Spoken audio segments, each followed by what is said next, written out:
Hey guys, we're in Home Depot. It's super windy outside. If you're looking to maximize profit on your property, stay tuned. We're going to go over low cost upgrades you can do to your home. Tune in.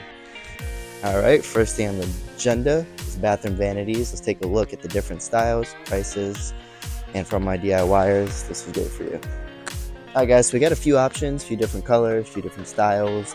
Looks like you'll spend anywhere from like $250, $400 on the top end. I mean, we got $340, $279, $249, $239. And if you're handy and a DIY, you can do it yourself, or maybe just pay a handyman $200-300 to do it for you.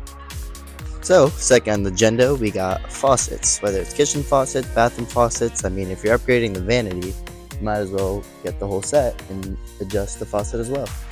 Alright guys, we got a few different prices. We got $139, $149, $170. So prices vary. You definitely stay on the lower end or the higher end depending on what look you're going for.